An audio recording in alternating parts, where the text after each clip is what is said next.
All right, and I'll press OK. Hi, Lisa. How are you? Hi, Lorelle. I'm good. How are you? Good. Excited. Exciting.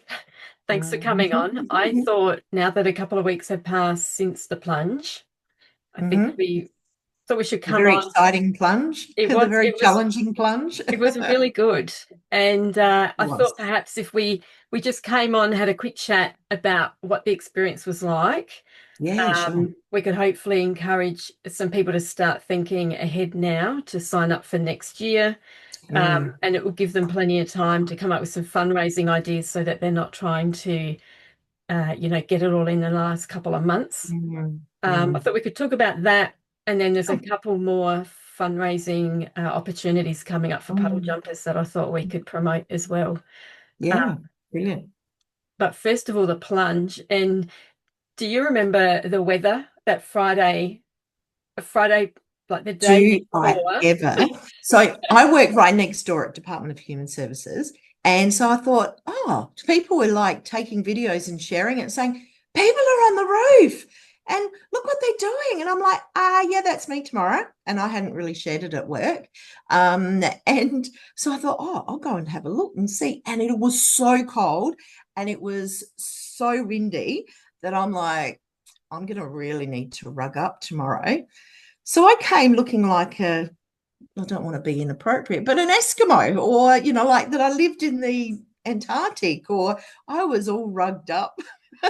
And my photos, my big pink jacket and fluffy thing. But it actually was quite nice. It was actually colder on the ground than on what it was on top. But they did say yesterday that the day before it was blowing a gale and they were nearly being swept away up the top. I So was at the yes. convention centre for the Puddle Jumpers breakfast.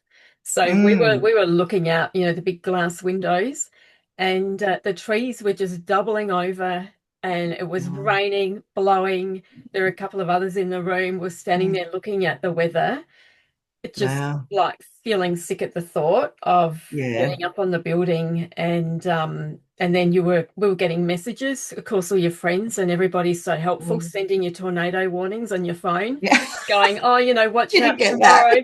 Look what's coming tomorrow. There's tornado warnings. And I'm thinking, how the hell am I going to get out of this? Yeah.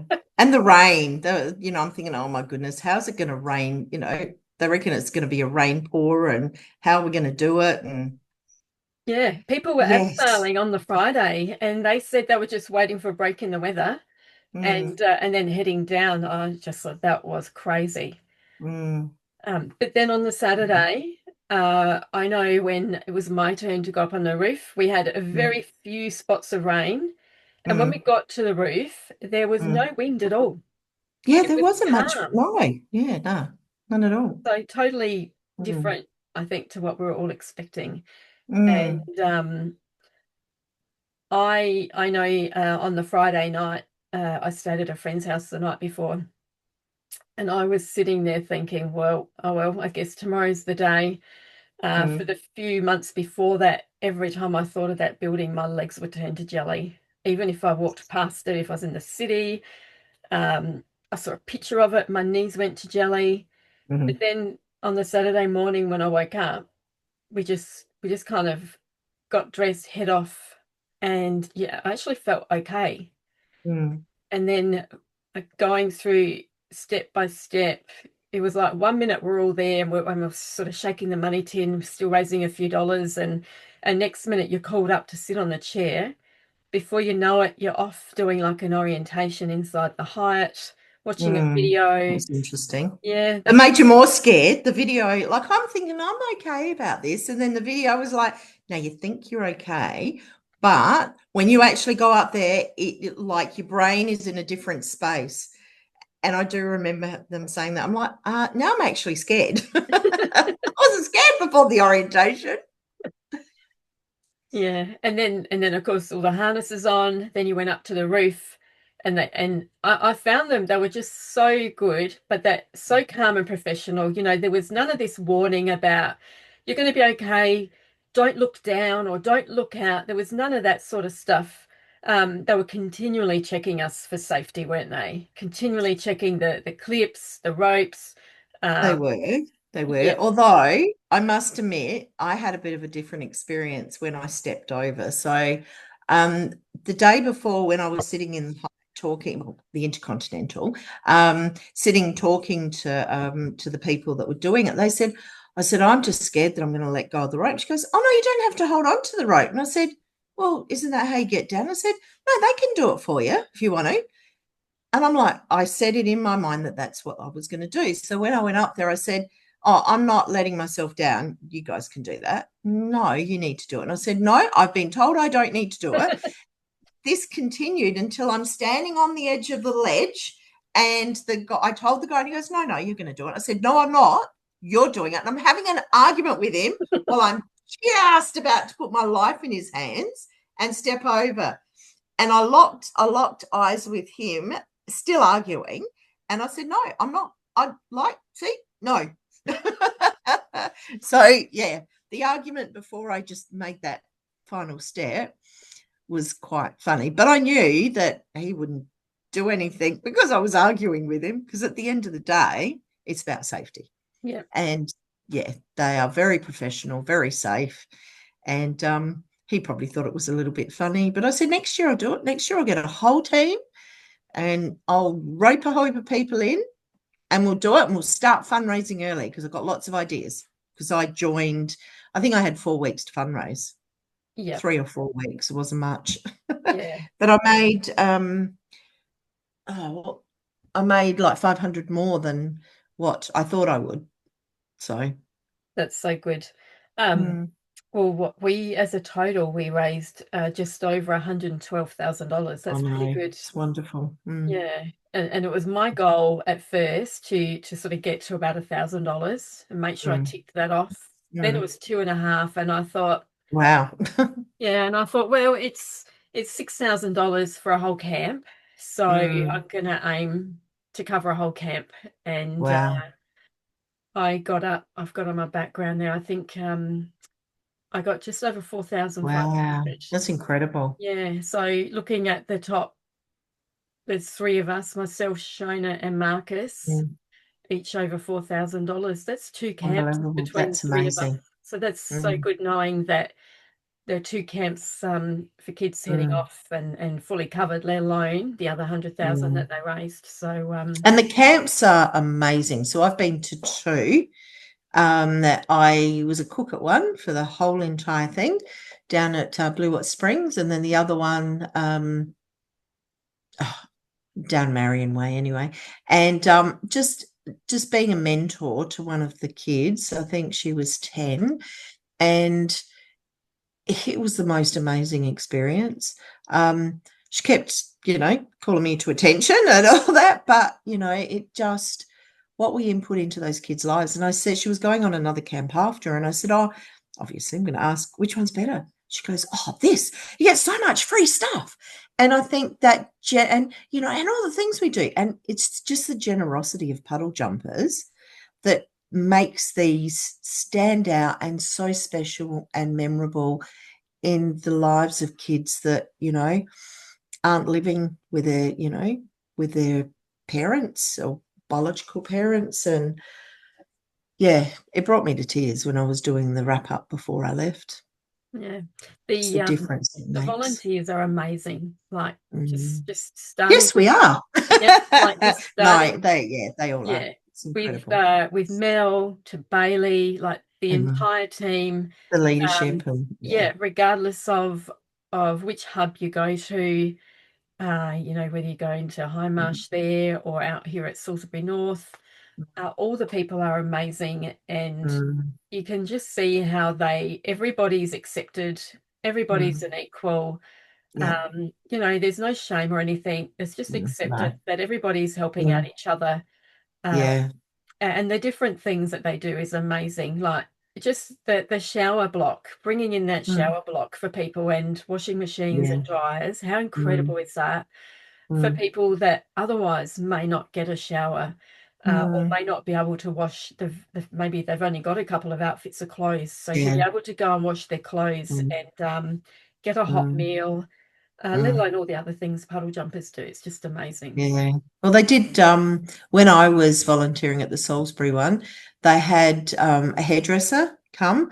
And just, when you're doing it, I was in the kids' room, when you're doing it week after week after week, which I had the opportunity to do for a couple of months, the kids get to know you, the parents get to know you. And like I was saying, oh, I'm really hungry. And one of the ladies went and got some food for me and brought it back for me. Not a volunteer, one of the parents. She speaks hardly any English. And it just was beautiful. Just that generosity and the thankfulness and and the camaraderie of everybody coming together to achieve. So yeah, it's pretty amazing. Yeah, I for me to go plunging down a building and do something like that, Puddle Jumpers is definitely someone that I wouldn't say no to, because I just know, especially and being a foster carer and supporting so many people in the community, I see wow. and hear the difference that they make for so many people. And you know that the money is being used and going where it needs to go, which is so important, I think. Well, I've somebody reached out, a mum with 3 children that's going to be going into from a motel to their own place shortly. Well, accommodation, and they've got nothing. Like, obviously, they fled with nothing apart from the clothes that they have. And it's just great to be able to. I've been able to collect a whole heap of stuff, but to reach out to Puddle Jumpers and say, hey, can I get some consumables, for the kitchen and the laundry and then this and that, because my call out didn't bring in any of that. And, I'm supporting other things, so I don't have the money just to go out and do a big shop or anything. And when you're doing so many of that, I'm like, yeah, sure, we'll help you out. Just give us a list. And the responsiveness, unbelievable. So, Yeah, and I know, I've taken a few van loads of things down to Puddle Jumpers, because I've got friends that will ring me up, and their kids are growing out of clothes, and or they might have homewares and other things, and they're always happy to pass them on to me, knowing that they're going to go to Puddle Jumpers, because they always get put to good use and go to the community where where they want to know they're going to be put to good use. Yeah. I thought on the day, so the Zenith group were amazing, amazingly calm with the way they coped with all of us, because there were about nearly 100 of us, weren't they? And that was just for Puddle There were. Jumpers. That's a There long was, and day. they'd done it all the day before too. So Yeah, that's a long day to be, clipping people in, talking them through the same thing over and over again. I had an incredible support person, and she was quite funny, because I remember her telling me, take a step back, now take another step back, and then it clicked what she was getting ready to do. And I said, I know what you're doing to me. And she just laughed, and then the next step and you were over. I found once you got over and a couple of steps down the wall, it suddenly clicked in that you were really safe and you weren't going anywhere. Yeah. And then you started to enjoy it. Even stopped down, part way down the wall, just to stop and have a bit of a look, which was pretty amazing. The view was amazing. So It it was was. good. Also, the MC, Tristan Florence. He was brilliant. Like, I really loved his he was just like really jovial. He was something even about a plumber's crack as the guy was coming down next to me, and like you couldn't see anything. He goes, oh, like that plumber's crack didn't get on the video, but just those little funny things was but it's what really made it. So yeah, and he kept engaging with everybody, whether if you're down on the ground or if you're on the wall. He was just constantly talking and engaging with everybody and having a good laugh. I mean, he got my friends up doing a bit of the nut push and their little girl. So everybody had such a good time. It was a really good experience. I'm so glad I did it. So the next I love thing, that they do it just for charity as well, because somebody says, oh, that'd be really good to do. They said, no, they only do it for charity. And I think that's really special, because, like, there are lots of things that I'd love to do, but when other people can just do it, but when it's just for charity, it makes it even more special. So there's some people that say, "Oh, I love abseiling." I'm like, "You got to come join me. This is what we're doing next year." That's right. And then they get the opportunity to help raise some money for the community too. So Yeah. yeah, Yep. it's really good. So Mm. this Sunday, Puddle Jumpers also have a team in the city to bay. Mm, mm. So you're going along to that? I'm going to be, I can't walk long distances or even run. So yeah, I'm going to be at the end where we're greeting people, I believe. So, well, that's what I put my hand up for. Yeah, So yeah. I'm doing the 6K walk with a group good of on you. friends supporting the FOP community. Hmm. So we'll see you hopefully at the end. And So what does FOP stand for? okay, so it has a really it is quite a long Mm, title, and mm, I will probably not pronounce it properly. But what I will do is I'm going to put a link in mhm. our text with our video, Okay. because it's probably easier if I explain a bit about what that is. And that Mhm, is probably in a really easy term, is mm. where a skeleton almost forms over your skeleton. So you Wow. can have muscle turning to bone, and any type of knock or trauma to your body can result in, I guess, it fusing, bone Wow. growing. So you could have, locked in joints, the jaw might lock, become, it just makes life That difficult sounds in every awful. aspect. And it is so Mm, rare that there's only about 1 in 900 mm. people in the world. Wow. And we have a few in Australia and a Mm, couple in South mm. Australia, but Yeah. it's so rare that Mm. there's no fundraising for it. Yeah. And I've never heard of it before, so many Exactly. people wouldn't know. Yeah, so we're sort Mm, of trying to raise the awareness, because mm, there may only be about 900 in the world, because it is also so hard to diagnose. mm, And I guess the more awareness there is, the mm. more chance there is that Yeah. others might be diagnosed, because Mm. whilst you're not diagnosed, you're also at risk. There Yes. are a lot Yeah. of procedures and Wow. things that you can't have.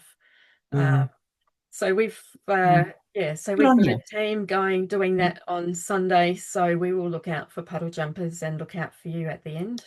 Come say And hello again. yeah, And I saw you at the breakfast. Wasn't the breakfast amazing for Puddle Jumpers? the breakfast was Wow. really good. How many people did we have this year? That was amazing. Yeah, yeah. And the speaker, what was she? The acting for the women's jail. Do they call it a general manager or that really connected with something that I've just recently gone to, which is called Songs Inside, which is about the women in the prison and the things that they face. And but they actually got together and played with the symphony orchestra or something. Just incredible. So that I've got a cat here.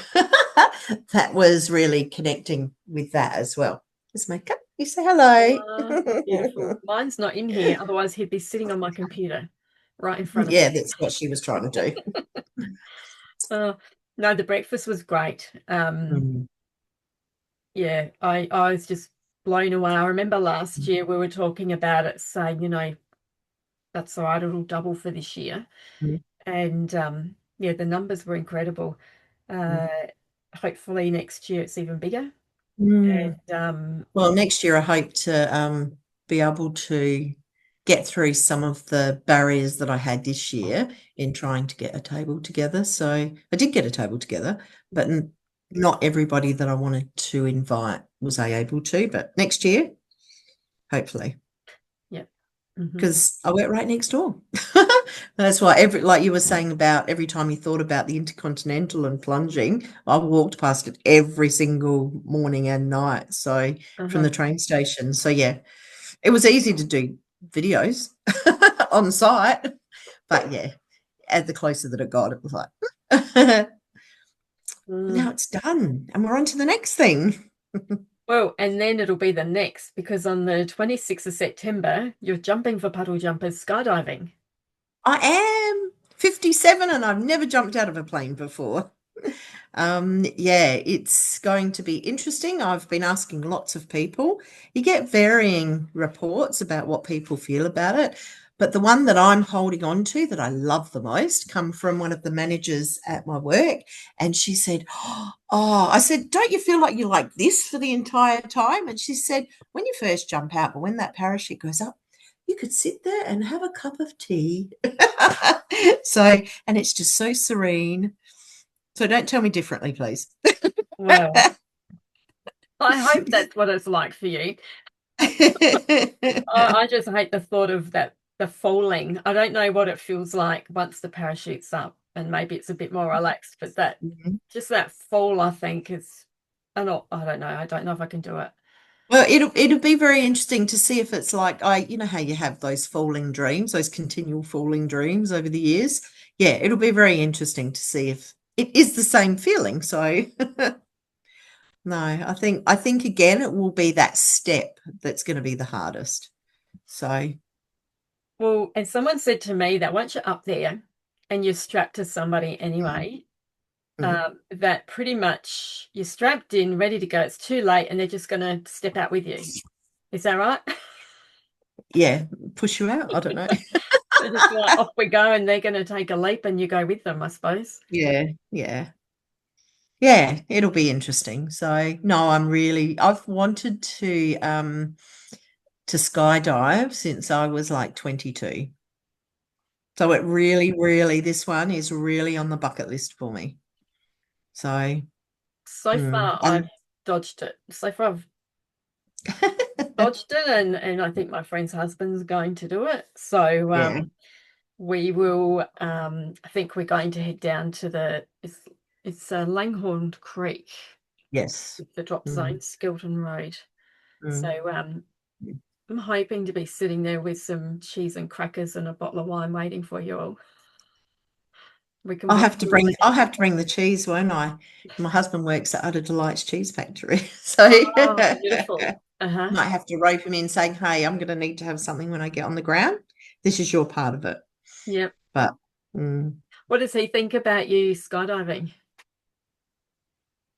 I asked him to come and he goes, I'm too busy. I'm like, "Oh, okay." But he didn't even know about that I was plunging because it was at a time when we were having people over for tea and my house was a mess. And I didn't want him to like think you're doing another thing and you're not putting your priorities in order. Not that he ever criticized it, but yeah. So he didn't know until the day. I know. He just lets me go on my merry way. One of the other things that I do is I collect a lot of items and clothes and I put them in suitcases in different sizes. I've got about 20 so far and we distribute them around, you know, people that want to have a look. And that's how, like, you know, for DV survivors or vulnerable families, if they want to just look through it and then return what they don't want. But it's and help Salisbury Hub and a few other places. But yeah, I actually use that for amongst some of my friends to do some of the fundraising, and that's still kind of happening. So that's what we'll be doing for this as well. Just people that want to look through a very big suitcase of all of their size, and then they just put a donation in of whatever they feel they can or is reasonable. Yeah, so Perfect. That's so good. hmm. Do you know how many people there are skydiving? Well, it's Hardcourts is the one that's actually leading it, which is really good of them to do. But in terms of how many, I think it's mainly them, and then they provided a few spots for others that Puddle Jumpers wanted to bring in. So possibly, I don't know, 5 to 8 of us, and then there's a whole heap of them, but I'm not sure how many. Okay. So, And if anybody wanted to donate to Puddle Jumpers, they could go to your grassroots account, couldn't they? And yes. And it says I think it's called Lorelle Jumping for Joy or something like that. so maybe if you send me your link, Yeah, all right. I can Sure. put your link in the text with the video. Mhm. And if anybody Yeah, wants sure. to donate, they can go onto your link and donate to Puddle Jumpers. Yeah, that would be brilliant. That would be brilliant. Yeah. Help me achieve my goal for this one because it was pretty intense for the last one. But no, it's good. So you've got, so this week's City to Bane, the 22 following week weeks. is Skydiving. Like everything's within Yeah. a couple of weeks, and actually, it's 1 week? Is it 1 week from today? It's 1 week from today, I think. Tomorrow, 1 week from tomorrow. Yeah. And then what are you going to do? Then what am I going to do? Then I'm going on Puddle Jumpers camp. I'm going to be a mentor. Wow. That's in October. So before we came on, you were telling me about like you'd been on the camp, you'd done the mentoring, cooking. I've heard from some of the kids how much fun they have on the camps. Yeah, it's full on. But also hear from the people who have gone along and volunteered how special they find it too. I've got a video that I did when I was leaving, and I got up because I'm not a late night owl. I'm an early morning person, and so I got up early in the morning before I was going to leave, and I looked at, they had like a plate where everybody had written things on it from a volunteer perspective, and it just brought me to tears. Like the ripple is what they call it afterwards. They have ripple for kids, but they also have ripple for the volunteers, and it's just so it's empowering, it's encouraging, it's what actually made my daughter decide that she wants to be a social worker, because she did it once as well. She didn't know really if it would be her thing or if she'd be able to do much, and now she's working as a mentor for young people, and starting her uni journey. So I see what a difference it makes, and it's provided like a path for the children that have actually attended the camps, if they want to, and then to become leaders, and then also for those unsure, and then also we have people that are doing their placements. So there was a few people from placements, and just the experience that they get. But yeah, you come away and it's so incredibly rewarding. So with the girl that I was mentoring in the last camp, it was, we wrote a poem together. It was 5 pages long, and it was developing as we were going. So I sat down with her first, asked her all the things she liked, and said, I'll write a poem for you. And then she started contributing different things. And then it actually is like a long poem, but starts from at the beginning of her journey right through to the end of the camp time. So I did take photos of it, and hope at some point I get a breather that maybe we put it into a book. So maybe look for an illustrator, or get some of the kids to do some illustrations. So, my camp time, or I don't know, something like that. That would be Puddle so Jumpers. Yeah. So I often have people that say to me, okay, so we can either donate money, or what else can we do? So so many things.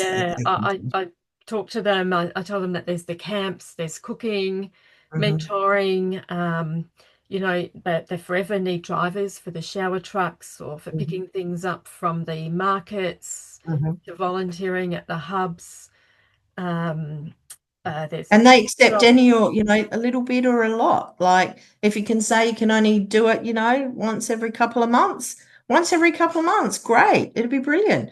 The same with cooking. Like, yes, for one of the camps I did the cooking for the entire time, but people that love first aid, if they could just have a dedicated first aid officer there, that would be amazing. Whereas normally they have to share it. But some people are just passionate about first aid. With cooking, we have family come in and cook one meal. And it's beautiful because they're cooking from their culture. They're cooking for all the kids. It's just so rewarding. We had Brothers Inc. come in and cook us a meal, and they also got to sit on the bikes, which was really good. And then we did a painting at the last camp. We painted houses, and they were in the middle of the tables for the breakfast. Oh, they were so good, weren't they? They looked so good. I was so proud of them. I'm like, look, I sat there doing one of those with one of the girls, and it was just, yeah. And then when they went to bed, because not all of them want to go to sleep straight away, so there's these really long stories that it puts us to sleep. But yeah, so I was giving them hand massages, and just that touch, you could just see that they just drift off, you know. So there's many different ways that you can just show them that you're there and you care, and that one-on-one. And I would have thought that, you know, maybe there might have been a lot of disruption and kids not doing what they should do. You know what? They were the best behaved. And it's because they have one-on-one attention. Kids misbehave when they're just saying, see me, Yeah, yeah, and they're listen bored to and me, no one's, yeah, be with exactly. me. Yeah.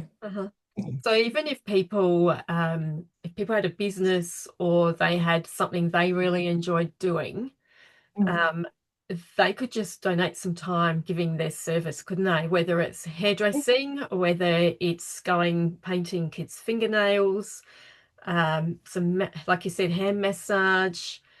The farm come, Yeah, you know, baby animals. You might have, like, you know, we know people with miniature ponies. Bring on a couple of miniature ponies. Like, there's just, you know what? Mel is such a out of the box thinker. She truly is a social entrepreneur. And that out of the box thinking means you say, hey, what about this? She never shuts things down. And she'd be like, let's have a chat about that and put a few things, and then voila, something comes out of it. And sometimes it's a program, like they're going into the jails doing programs, and they're going into schools, and they've started up a women in business venture. And, you know, I am just blown away with how much has developed over the what is it, 12 years since I first met Mel. She came to a women in business expo that I did in One Tree Hill, which was a huge success. But that she had, like, you know, some equipment out there for the kids and whatnot, even donations of things. Like, I know with the camp, I said, oh, what about they had a sensory room, which was amazing. And I said, what about you know, the smell for the sensory? And that's one thing we don't have, you know. So anything that you think could. So I've connected with somebody that was doing a party light or something, had all these little samples. I'm like, that would be perfect. So some things that people think, oh no, I'll just throw it away, nobody wants that, you know.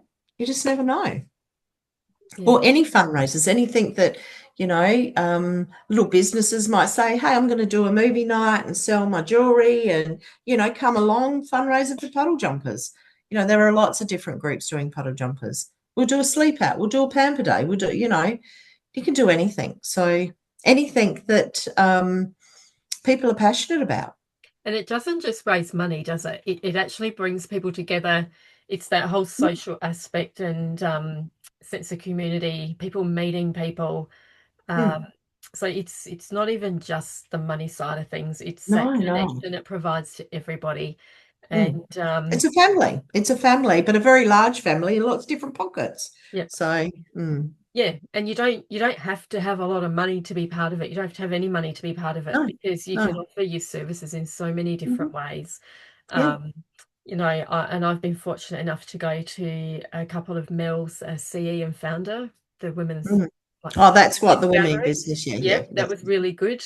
mm, Recently, I went to an event where a couple of a few groups of girls from the high schools mm, came together, put on some presentations, and I was lucky enough to be involved with a group presenting on child protection, yeah. and Well, and that was with Saunter and Puddle Jumpers, of course. oh, yep, Zonta. Yeah, Yeah, yeah. it was I want just her to come out and talk to our Zonta group. I've told them. yeah, yeah, it was amazing. And seeing the girls get up on the stage doing their presentations on really important topics in the community and doing it so well was so good.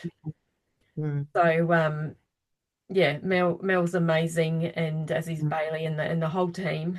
Um, just really lucky to have such an mm, amazing group of people bringing in more and more amazing people. mm.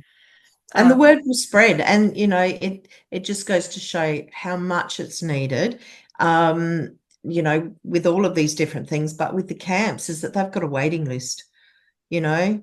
And I know some of the stats where I work, because they do a lot of data as well, is that about 80% that are of children that are in what do they call it? Out of home care? Is that yeah, what they call it? Yeah. Have either been, witnesses or experienced domestic violence. So to me, that says a lot, you know. yeah, Mm. yeah.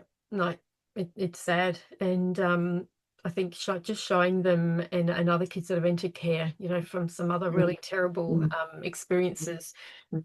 for them to see good adults, both men and women, Yeah. um, Mm. and them engaging with kids and Mm. caring for them and doing nice things for them is so important. And that's what I love when I went down to the Salisbury North Hub one night, Mm. and we met one of the young I guys. met you. Yes, Now him it's and all I came down. clicking. Uh-huh. Yes, that was Yeah, me. of Yeah. of Yeah. course. Yeah, yeah. I And didn't even click until then. Yeah. uh-huh. And we met one of the young guys that had engaged with Puddle Jumpers, as a younger person, Yeah. and was now there volunteering and giving back. Mm. Yeah. So that's so That's what I love. amazing. Yeah. And that Mel provides that opportunity so that it's not just a matter of um, going in accessing service as a child, Mm. but like you said earlier, like the leadership and mentoring, and then Yeah. teaching these young people to grow up. It's breaking the cycle, isn't it? And Yeah. Yeah. teaching them to And give for back. those, yeah, and for those, I kind of look and do this comparison with, some of the women, and they've changed their lives since Songs Inside. But, the women that went through that Songs Inside program in the jails, and just the trajectory of many children that have experienced and then not got what they needed after, it just that comparison. And so it's actually, you can see through Puddle Jumpers, especially those that then become, mentees, they're, young leaders and then into mentors. It's just changing the trajectory. And yeah, you can't even believe how what a difference that makes, not just in their lives, but in many lives, because they are giving back.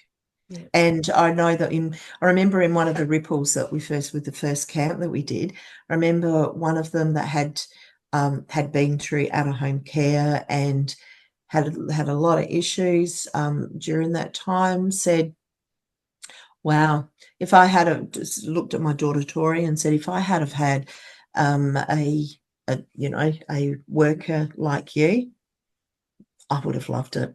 My Mm. life would have been different. And so it's those kind of encouraging things. You're not just hearing from people that work in a department or somebody else that might have known. You're actually talking to the survivors, if you want to call them that. You're talking to the lived experience, people with lived experience that actually know what they're talking about. We talk about that a lot, especially more and more over the last year or two, the importance Mm. of lived experience, lived expertise. Mm. Yes. Because, unfortunately, a lot of people Mm. want specific qualifications for people Mm. doing a job. Mhm. But if Yeah. you can't pair that or even exceed that by Mm. the lived Mm. experience that so many people in our community have, Mm. it, textbook trained versus a lived experience, and lived experience Mm. across community in various Mm. Mm. aspects Mhm. is just so useful and powerful, isn't it? Mm. When you're engaging with people who, vulnerable people, traumatized Mm. people. Mm. And Um, that's what the government have recently recognised when they've passed the Royal Commission into domestic and sexual violence.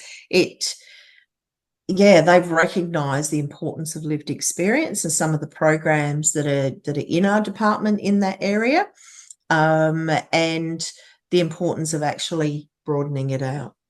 Broadening that lived experience and networks right across South Australia. So. Mm. it should make a big difference. We're hoping to get that lift experience acknowledged in the child protection space too. Yeah. Yeah, because certainly helps you when it comes to engaging with people. Well, Puddle Jumpers is the start, and they do have, like, I was really impressed that Darian was there, plunging as well. Yeah. And he did also come to one of the camps, so he's the deputy CE Yeah, I of know Darian. DCP. I thought that was really impressive. So yep, we were both we may have both been at the breakfast looking out the window watching the weather, looking at each other going, how are we going to do this tomorrow? Yeah. But yeah, it was really good. I'm so glad he came along and did it. We had a lot of fun. Yeah. Yeah, well, I really enjoyed this, but I've got a knock at the door. So, yeah. And I'm going to go because I can hear my teenagers at the door. And thank you so much for this chat. Really appreciate it. Thank you. So you send me through your fundraising link. And behind me, I've got a QR code which takes everyone to my advocacy page if people want to check that out. Walk while you're doing this. I will put a link in the text under the video for the Fibrodysplasia Ossificans Progressiva information as well, and their link. And we will hopefully see you on Sunday at the City to Bay, and then maybe I'll see you jumping out the plane. Yes. Well, right high in the sky. All right then. Thank you Not so a problem. much. Thank you. Take care. Take care. Bye. Bye.